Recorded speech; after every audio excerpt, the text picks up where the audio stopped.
आज की हमारी ये चर्चा एक बहुत ही एक बहुत गहरे और निजी सवाल से शुरू हो रही है, जो हमारे एक श्रोता ने भेजा है।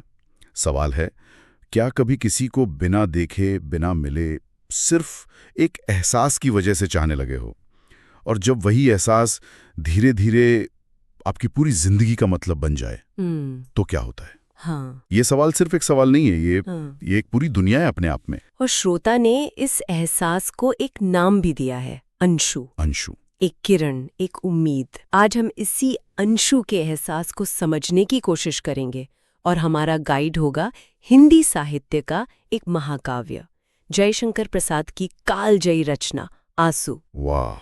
तो हमारे पास प्रसाद जी की कविताओं का संग्रह है और कुछ आलोचनात्मक लेख भी हैं।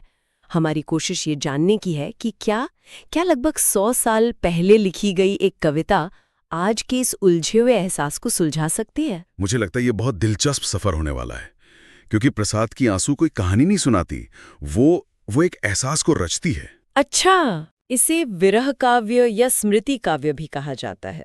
ये हमें बताती है कि प्रेम सिर्फ मिलन की कहानी नहीं है, बल्कि उससे कहीं ज्यादा गहरी एक अनुभूति है, एक पर्सनल एक्सपीरियंस है। तो चलिए देखते हैं कि प्रसाद के आंसू और हमारे श्रोता के अंशु में क्या रिश्ता है। बिल्कुल। सबसे पहले इस कविता की दुनिया में कदम रखने से पहले मुझे लगता है थोड़ा माहौल को समझना जरूरी है। जयशंकर प्रसाद छायावाद के 4 स्तंभों में से एक थे। ये वो दौर था जब कविता बाहरी दुनिया के शोर शराबे से हटकर इंसान के मन की गहराइयों में उतर रही थी। बिल्कुल सही। छायावाद का मतलब ही है रिफ्लेक्शन, परछाई। यहाँ कवि अपनी भावनाओं को, अपनी कल्पनाओं को, अपने सुख दुख को प्रकृति के जरिए बयान कर रहा था। हाँ, यहाँ प्रेम भी बहुत स्थूल या फिजिकल नहीं था, बल्कि बहुत सूक्ष्म, बहुत पर्सनल था। ये वो दौर था जब पोएट्स ये कह रहे थे कि मेरे अंदर जो चल रहा है वो भी उतना ही जरूरी है जितना बाहर की दुनिया। और इसी माहौल में आंसू का जन्म होता है। तो चलिए इसके शीर्षक से शुरू करते हैं।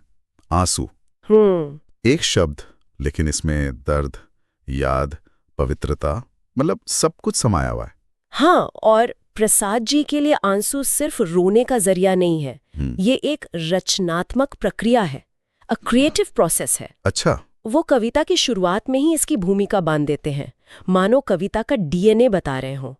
वो लिखते हैं, जो घनीभूत पीड़ा थी मस्तक में स्मृति सी छाई, दुर्दिन में आंसू बनकर वो आज बरसने आई। हाँ, घनीभूत पीड़ा यानी कंडेंस्ड पेन, जैसे बादल में पानी की बूंदें भारी होकर जमा हो जाती हैं, बिल्कुल, और फिर बरस पड़ती हैं। वैसे ही मन में जो दर्द बहुत समय से याद बनकर जमा था, वो आज आंसू बनकर बह रहा है। ये तो कविता लिखने का पूरा प्रोसेस ही समझा दिया इन्होंने। एग्जैक्टली।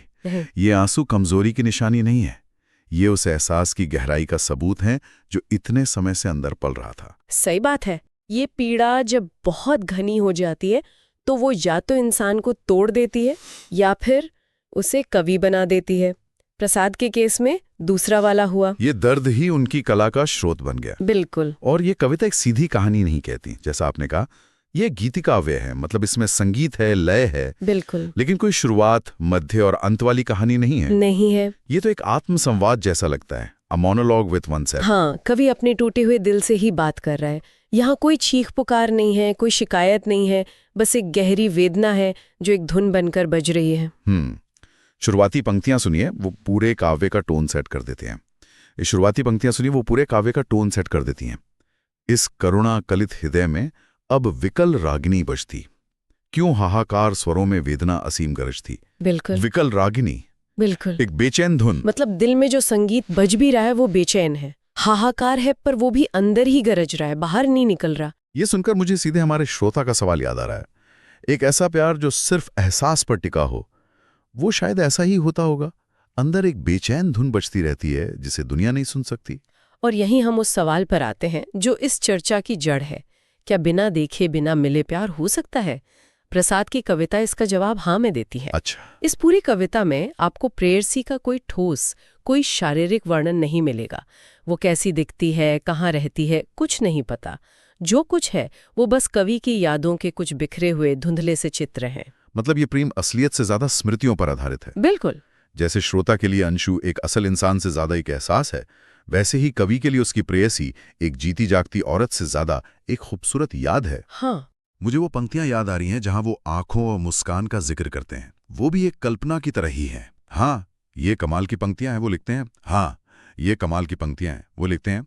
काली आंखों में कितनी यौवन के मद की लाली, माणिक मदिरा से भर दी किसने नीलम की प्याली। क्या कमाल की कल्पना है ना? नीलम की प्याली में माणिक की शराब, यानी काली आंखों में यौवन की लालिमा। यहां आंखें सिर्फ आंखें नहीं है, वो एक नशा है, एक ऐसी याद जिसका नशा आज भी बाकी है। ये असलियत नहीं बल्कि असलियत से ज्यादा ताकतवर कल्पना है। और फिर मुस्कान का जिक्र देखिए, वो और भी गहरा है। हाँ, कोमल कपोल पाली में सीधी साधी स्मृत रेखा, जानेगा वही कुटिलता जिसमें भौं में बल देखा। ये तो बहुत ही सूक्ष्म, बहुत सटल बात कह दी। मतलब गालों पर तो एक सीधी सादी मासूम सी मुस्कान है। लेकिन उस मुस्कान के पीछे की शरारत या गहराई को सिर्फ वही इंसान समझ सकता है जिसने उसकी भौहों का तनाव या बल देखा हो। इसका मतलब है कि कवि ने सिर्फ देखा नहीं है, उसने महसूस किया है, समझा है। यही बात है। ये प्रेम देखने पर नहीं, समझने पर आधारित है। एक गहरा कनेक्शन जो शायद कुछ ही पलों का रहा हो, लेकिन उसकी छाप बहुत गहरी है। ये वो प्रेम है जो किसी इंसान के होने से ज्यादा उसके एहसास के होने पर टिका है। और शायद इसीलिए ये कभी पुराना नहीं पड़ता, क्योंकि यादें तो हमेशा ताज़ा रहती हैं। और इस प्रेम की एक और खासियत है जो मुझे लगता है हमारे श्रोता के अंशु वाले एहसास से बहुत मिलती जुलती है। क्या? इसमें कोई जिद नहीं है, कोई शिकायत नहीं है। ये बहुत शांत है, ठहरावा है। आज के ज़माने में जहाँ प्यार में इतनी मांगें होती हैं, एक्सपेक्टेशंस होती हैं, वहाँ ये प्रेम एकदम अलग है। बिल्कुल। इस कविता का दर्द चीखता नहीं है। ये सागर की उन लहरों की तरह है जो चुपचाप किनारे से टकराकर लौट जाती हैं, पर धीरे धीरे चट्टानों का आकार बदल देती हैं। हाँ, ये दर्द कवि के दिल को भी धीरे धीरे बदल रहा है। और दिलचस्प बात यह है कि वो इस दर्द से भाग नहीं रहा, वो इसे अपनी कला का, अपनी रचनात्मकता का स्रोत बना रहा है। वो लिखते भी हैं। हाँ, मानस सागर के तट पर क्यों लोल लहर की घातें, कल कल ध्वनि से हैं कहती कुछ विस्मृत बीती बातें। वाह! यानी मेरा मन एक सागर है और यादों की बेचैन लहरें उसके किनारे से टकरा रही हैं और कुछ भूली बिसरी बातें कह रही हैं। यहाँ दर्द भी कितना संगीतमय है। कल कल ध्वनि, ये बहुत खूबसूरत है। हमारे श्रोता के नोट्स में एक लाइन थी, दर्द से ज्यादा शांति। जब मैंने पहली बार ये पढ़ा तो मुझे लगा कि ये कैसे संभव है? क्या विरह में दर्द में शांति मिल सकती है? छायावादी कविता का ये तो जादू है। वो दर्द में भी एक सौंदर्य, एक शांति खोज लेती है। यहाँ विरह या सेपरेशन एक अंत नहीं है, इट्स नॉट एन एंड। अच्छा। बल्कि ये प्रेम को अमर बनाने का एक जरिया है। सोचकर देखिए, जो चीज आपको मिल जाती है वो दुनिया का हिस्सा बन जाती है। वो बदल सकती है, खत्म हो सकती है। सही बात है। लेकिन जो चीज आपको नहीं मिलती वो आपकी कल्पना का, आपकी स्मृति का हिस्सा बन जाती है, और वो हमेशा के लिए वैसी ही रहती है, परफेक्ट। मतलब जब प्रेम स्मृति बन जाता है तो वो कभी खत्म नहीं होता, वो आपके साथ हमेशा रहता है, एक शांति की तरह। हाँ, ये तो अनरिक्वाइटेड लव को देखने का एक बिल्कुल नया नजरिया है। हम अक्सर इसे एक नाकामी, एक ट्रेजेडी की तरह देखते हैं। बिल्कुल। पर प्रसाद हमें बता रहे हैं कि ये एक अलग तरह की कामयाबी है, प्रेम को समय से परे ले जाने का एक तरीका। और इसी शांति और ठहराव से एक और भावना जन्म लेती है, समर्पण की, त्याग की। हाँ, मैं इसी पर आने वाला था, क्योंकि जो प्रेम अधूरा रहता है उसमें अक्सर त्याग की भावना होती है। मुझे इन पंक्तियों में एक तरह का समर्पण तो दिखता है, पर क्या इसे हम त्याग कह सकते हैं? ये बहुत अच्छा सवाल है। देखिए, सीधे तौर पर बलिदान या त्याग शब्द नहीं आता, लेकिन इसका भाव पूरी कविता की आत्मा में बसा है। कवि अपने अधूरे प्रेम और बिखरे सपनों के लिए किसी को दोष नहीं दे रहा, वो कोस नहीं रहा, बल्कि वो उनमें भी एक सार्थकता, एक मीनिंग ढूंढ रहा है। वो अपनी प्रेयसी से कहता है, कौन सी पंक्तियां हैं वो? सब सुमन मनोरथ अंजलि बिखरा दी इन चरणों में, कुचलो न कीट सा इनके कुछ है मकरंद कणों में। वाह, कुछ है मकरंद कणों में। मतलब मेरे सारे सपने जो फूलों की तरह थे जी, मैंने वो तुम्हारी राह में बिखेर दिए हैं। हाँ, इन्हें कीड़े मकोड़ों की तरह कुचल मत देना। बिल्कुल। क्योंकि इन टूटे हुए सपनों में भी शहद की कुछ बूंदें, कुछ मिठास बाकी है। ये तो ये तो शिकायत का ठीक उल्टा है। बिल्कुल। ये तो एक तरह का तोहफा है।